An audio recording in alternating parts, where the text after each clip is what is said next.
You ever been stuck on a problem at work that just feels impossible? You've had all the meetings, you've sent the emails, but nothing really changes.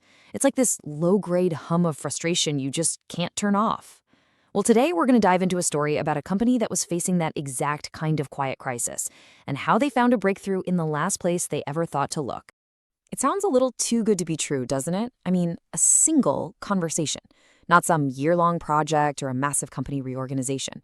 But this story, it really shows how asking the right questions and actually listening to the answers can change absolutely everything. Let's see how it all went down. All right, so our story starts at St. Luke's Hospital. Picture this, a consulting team is sitting down for a big planning session with the marketing department, the head of HR, and the CEO.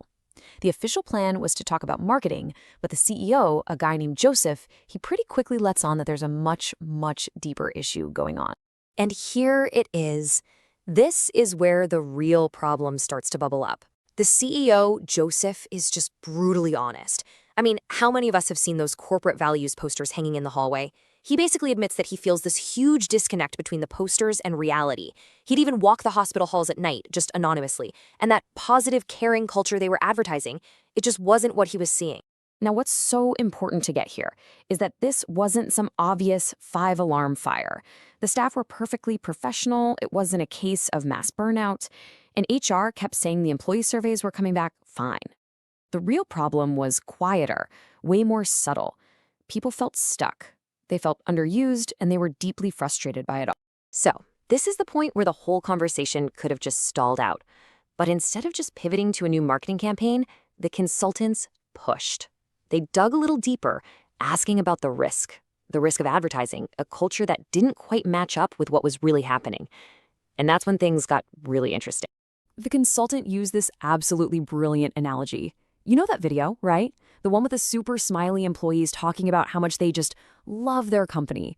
Meanwhile, the actual flight attendants on your plane look like they would rather be literally anywhere else. It's the perfect picture of inauthentic messaging. And bam, that analogy hit home. Hard. A member of the hospital's own marketing team had this immediate gut reaction. She said it felt gross, like she was being lied to. And that's exactly it. It's the kind of thing that makes both customers and employees cynical. That was the exact risk St. Luke's was running. So the team had totally nailed down the real problem. This culture of frustration that was being hidden by fine surveys and feel-good posters. But the solution? Well, it didn't come from the CEO or the fancy consultants. It came from the quietest person in the entire room. Just as the team was kind of grappling with this massive issue, a junior team member named Max, who hadn't said a single word the entire meeting, spoke up. And what he said completely derailed the agenda in the best possible way. It was that simple. He just said, "You guys should go through our Working Genius program." Max explained that this tool his firm developed, which helps people understand what kind of work gives them energy versus what drains them, had totally changed their own office. He was living proof. He even said, "Heck, I wouldn't be here at this meeting if we hadn't done it." All of a sudden, the solution wasn't some top-down command, it was a recommendation from a peer who had lived it. The clients were completely hooked. You could see the head of HR literally sitting up straighter in his chair. The CEO was a little skeptical, but he was definitely intrigued. So they just put the entire marketing discussion on hold, and for the next 25 minutes, the consulting team basically launched into a brand new presentation, explaining this whole Working Genius model right there on the spot. So at its core, the model is a framework to figure out your geniuses, the kind of thinking and work you're naturally good at and actually get joy from. But, and this is key, it also identifies your frustrations, the work that just drains you, even if you're perfectly capable of doing it. This is the big insight. That feeling of being poorly utilized so often comes from spending way too much time working in your areas of frustration. It's not about competence, it's all about energy. The whole model is built on this pretty simple idea that all work happens in 3 stages. First, you've got ideation. That's the thinking, the wondering, the inventing. Then comes activation. That's rallying people and organizing the plan. And finally, you have implementation, actually executing and finishing the job. The game-changing idea here is that each of us has natural geniuses that fall into 1 or 2 of these stages, and we feel most alive when we get to contribute in those areas.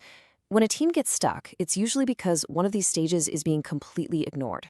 Now, you might be thinking this is just another corporate personality test, right? But the effect in that conference room was electric. It was immediate. This was not a let's circle back on this in Q3 kind of moment. The change started happening right then and there. This is just incredible. Within 1 hour, just 60 minutes of hearing the model explained, the head of marketing was already figuring out how to reorganize her entire team. They suddenly realized they had people stuck in roles that were their frustration, and it was slowing everything down. The solution just became crystal clear. And look at this. They immediately started speaking the language. The head of marketing, Mary, she's using the model's specific terms to clarify her own thoughts and ask for exactly the right kind of help she needs. This created a shared vocabulary for them to collaborate, literally minutes after they first learned about it. And this wasn't just a light bulb moment for the marketing team. The CEO, Joseph, he had his own huge epiphany. He realized his own leadership team was dysfunctional because they were constantly skipping that first stage of work, ideation, and jumping straight into doing things. It's no wonder the mission felt lost. They weren't taking any time to actually ponder and question their own direction. This entire transformation, from identifying a deep, hidden cultural problem to a team literally reorganizing itself on the spot, it all happened because one group was willing to ditch their agenda and have a deep, honest conversation. It really makes you wonder, doesn't it?